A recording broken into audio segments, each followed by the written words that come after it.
How we doing, guys? Moose here, back for episode number 65 of our West Ham United career mode, and we're coming off the back of the start of our campaign. Obviously, we came away with a 3-0 victory to Watford, and I've listened to the comments of you guys I said we need to bring in a striker, and you guys overwhelmingly said see if we can bring back the legend that is Carlos Tevez. And I took a look at him.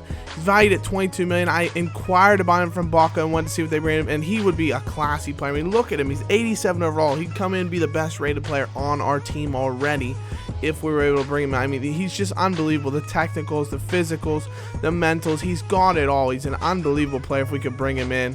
But I will have to remains to be seen if Boca will, even consider bringing him to us. And unfortunately, we also went for Charlie Austin, who you guys recommended as well, but unfortunately Leicester City just purchased him, so he's not going to be able to come in. And we can see that Boca Juniors want £41.5 million for Carlos Tevez, and we just don't have that kind of cash. We'd have to give up the likes of a Lacazette just to bring in Tevez, and I don't think it would be the upgrade we want with Tevez at 33 years of age. So maybe in January, maybe next season, guys. But there you can see Leicester say that Charlie Austin's not going to be able to join because he's just come to them. Stephen Hendry's been sold, so the youngster has moved on from the club, which will be good for him. I also went after Bacca, a guy that we've been linked with in real life. 31 million Milan won, so once again, just a lot of money that we might not necessarily have to bring in as far as players to sign. But we do get an offer for one away keeper, Darren Randolph. Of course, we have Adrian, we have Butland, so we don't need Randolph anymore, so we're more than happy to let him leave. He'll be going to Sunderland if we can sell him. Telmo Girardo, a 54 overall, just a youth player that never developed for us. He's on his way out of the club. He's been sold. Manuel Adolfo, youngster with a lot of potential. He's going to go out to Barnet on a loan, so we're doing a lot of dealings. And a player that I'm interested in striker-wise, Olivier Giroud. I think he would be a lovely addition to our team because he has the technical ability that we would really need in terms of a striker, but he's also just a fantastic player overall in terms of his, how his game actually plays. And we can see the likes of Mauro Icardi's not going to be coming in, unfortunately, because Bayer Leverkusen are buying him. Reece Burke looks to be on his way out. It's a player that, as a West Ham youngster in real life, is going to be fantastic. I think he's just won Player of the Year at Bradford City this past season, but unfortunately, he's not developing for us, so we're going to have to let him go just to let him get some game time elsewhere to further his career. But we are going to have a matchup against Manchester United. It's going to be a fantastic match, and there's going to be one big story here. Paulo Dybala is out because of yellow card accumulation, even though it's not supposed to carry from last year. It did, so he's out. Lacazette's out with an injury, so who is playing up front against a team with the likes of Marco Reus, who just came in for £43.5 million from Dortmund? It's a huge buy, but for us, Fabrizio Massana, the youngster, we just talked about the fact that, can Massana do it for us on a game-in, game-out basis? He scored a penalty in his last appearance. He's getting his first ever start, and he's going to be starting up front on his own. We've reverted back to that 4-2-3-1 literally because we only have one fit striker, and so he is going to get an opportunity against a team that's featuring the likes of Muller, Rooney, Royce, Toni Kroos, Schneiderlin, the normal United backline. De Gea in goals. Can he beat De Gea? Let's test on Massana. We see him there. We get off to an early start here. Teo with some lovely skills on top of the ball into Sergi Roberto, who's partnered alongside Miralem Pjanic in the center of our midfield. Massana, though, does get the ball from Payet, who's in that cam position just behind him, and he does signal a sign of intent at David De Gea's goal as he puts his first shot wide. Royce, though, coming back the other way, decides to hit one first time, and it does rocket over the top of Jack Butland's goal, but it's something we're going to have to contend with, is the likes of Marco Reus here looking to impress in his first particular performance for United. But Massana with another really good chance, of course, struck straight at De Gea, who makes a very good save. But Payet, again, trying to create a chance here as he skips through Marcus Rojo, is able to get through a couple of challenges. He tried to whip it in, finds his way to De Gea, and he just skies it over the top of the goal. That looked to be the chance to take the lead on, but unfortunately Payet has just missed the net. But we pick up the ball here with Dimitri Payet. He dances around a couple of defenders, finds himself in acres of space. He's just marauding through the defense, finds Andre Correa, who spread his legs and is running straight through the defense. Can he finish it? He has a lovely goal from Andre Correa. Beats David De Gea. That is a composed finish, side foots it and finesses it around the Spanish keeper. It's a lovely play from Payet to find Correa on the run. He makes that intelligent run to get in behind the defense. We know he has bags of pace, and all he has to do is finish that off. And it's a much tougher finish. You think Phil Jones and Rojo come in to block it. De Gea comes away to take the angle, and Correa still is able to curl that into the top corner of De Gea's net and gives us an early 1-0 advance. So a lovely finish from Korea, and we take the lead. We do get a corner on the 52nd minute. We're into the second half. Pyatt whips it in. John Anthony Brooks does get a head on it, but he's not able to get his first goal in a West Ham United shirt just yet. United, though, with a good chance. Royce flicks it in, looking for Muller, who heads in on, but it's straight into the arms of Jack Butland. And Valencia now searching for that equalizer to bring things all square for United. Whips it in. Bit of a mess as the ball's cleared away, only as far as Valencia yet again. Cresswell with a tackle. It comes away to Rooney, but he scuffs his shot, and Butland's able to corral it in the 73rd minute. We do win a corner, though. Pyatt into Christian Teo. It's flicked on as far as Miralem Pjanic, who decides to bang it from range, and De Gea is forced to make a smart save and tip things over the bar. But we will win another corner, which Pyatt will come across to take yet again. He whips it up towards the penalty spot. John Anthony Brooks heads it down. Masana! Fabrizio Masana. The composure from the striker. What a finish. That is cool, calm, and collected. And the youngster, can he do it?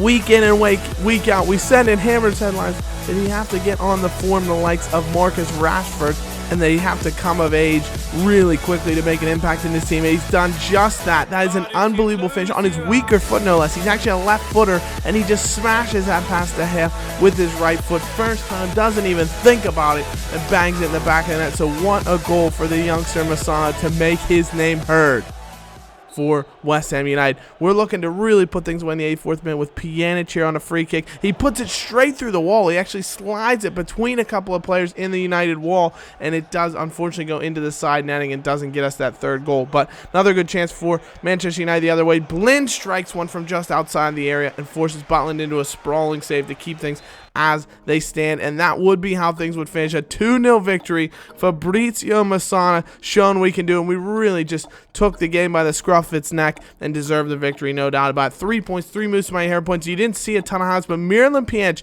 won 5 tackles and was man of the match for FIFA and for me as well. An unbelievable performance.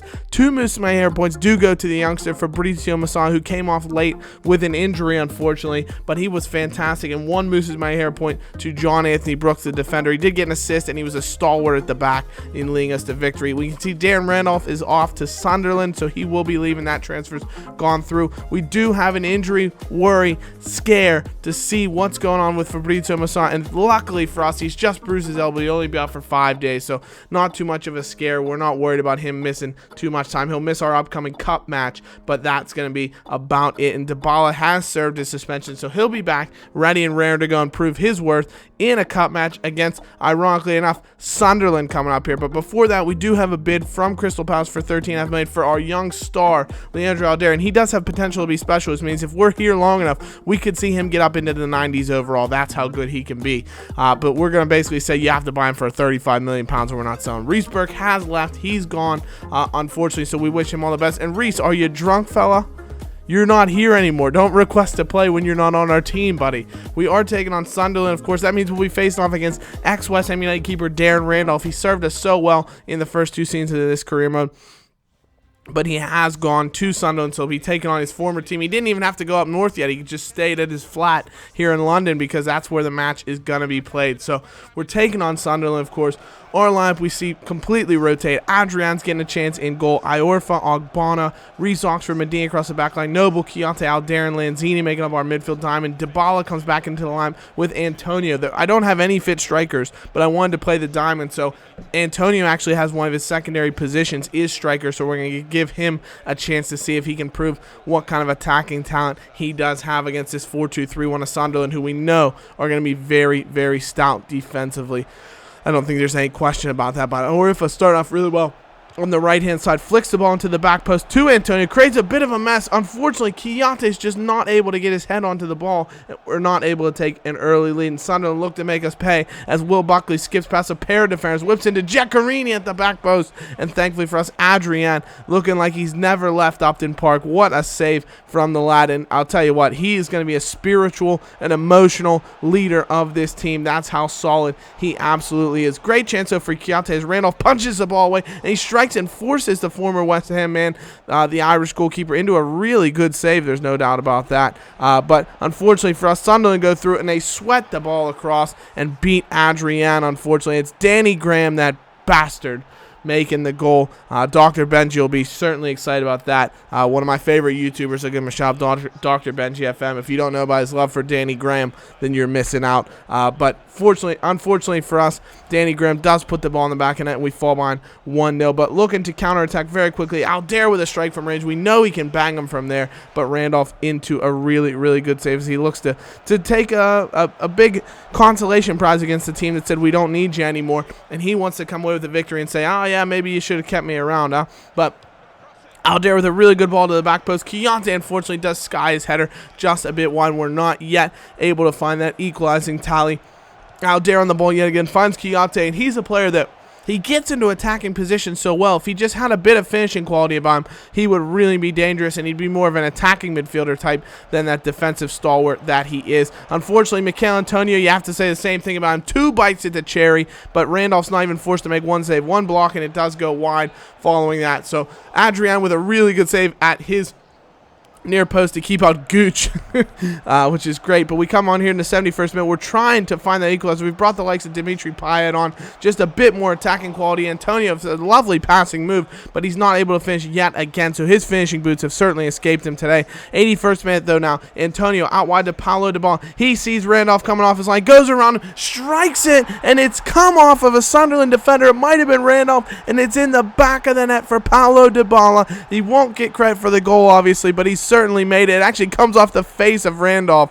So how about that for using your head, Darren? You're not a striker, buddy. You're supposed to keep it out. I'm more than happy that he puts it in, though, and we do find that late on equalizer that should hopefully push us into extra time. Dybala makes it. Randolph heads it in. We do level things up. Unfortunately, it's not to be, as one own goal deserves another. Unfortunately for us, Sunderland, the ball's going well wide. It comes off of Reece Oxford, who's just trying to clear things out and help out his defense. Skips past Adrian. Look at it. It's going 7 feet wide, and it comes off the youngster Oxford. It's in the back of the net, and that would be all she wrote. Sunderland move on in the Capital One Cup, so unfortunately we're out really, really quickly.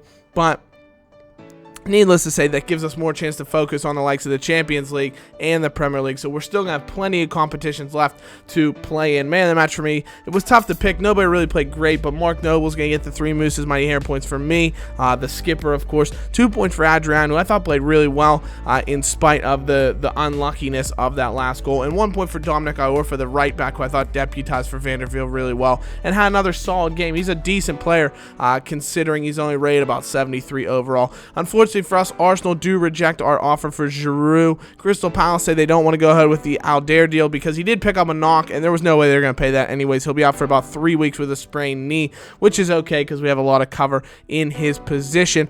But guys, once again, who should we bring in as a striker target? Doesn't look like Tevez is going to be the move. So who should we bring in? Let me know in the comments. As always, thank you so much for all the support. This video has about, my channel has about 599 likes at the point of this video, or 599 subscribers, and that's huge to me. Thank you so much for all the support. The growth has been incredible recently, and I really hope we can keep it going. So subscribe to the channel if you're new, like the video, and we'll see you in the next episode, guys. Thank you so much for watching. Take care. We'll see you soon. Bye-bye, guys.